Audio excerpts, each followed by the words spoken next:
गंदम की रिकॉर्ड पैदावार के बावजूद अवाम आटे से महरूम। वज़ीर आज़म शहबाज शरीफ मुबारकबादें देने में मसरूफ। अपने मुंह मियाँ मिट्ठू बनते हुए शहबाज शरीफ ने कहा, हुकूमत की किसानों को मेयारी बीज खाद की बिला तातुल फराहमी, किसान पैकेज और बरवक्त फैसलों की बदौलत शानदार पैदावार का हुसूल मुमकिन हुआ। गुज़िश्ता हुकूमत की बदइंतज़ामी की वजह से पाकिस्तान गंदम दरामद करने वाला मुल्क बन गया। किसानों को खाद के लिए पूरा दिन लंबी कतारों में खड़ा रखा गया। हवाए नफ्स की है हुक्मरानी, लुटेरा कर रहा है पास पानी।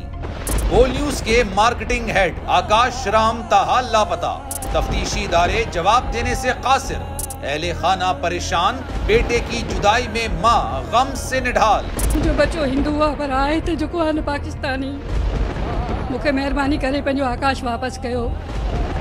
हुकूमत से बेकसूर और मुहिब्बे वतन बेटे की बाजियाबी के लिए फरियाद। आकाश राम के अगवा के खिलाफ अहले खाना की जानिब से सुप्रीम कोर्ट में दरख्वास्त दायर। सुप्रीम कोर्ट के चीफ जस्टिस उमर अता बंदियाल से आकाश राम के अहले खाना की जल्द समाअत की इस्तदा। मुश्किल की इस घड़ी में आलमी मीडिया ने भी उठाई आवाज। CNN, आज तक, इंडिया टुडे, टाइम्स नाउ समेत आलमी मीडिया ने आकाश राम के अगवा के खिलाफ दिया बोल का साथ। उफ क्या जुल्म है, बोल इंसाफ का मुंतजिर। सब्सक्राइब करें और बेल दबाएं ताकि कोई खबर रह न जाए।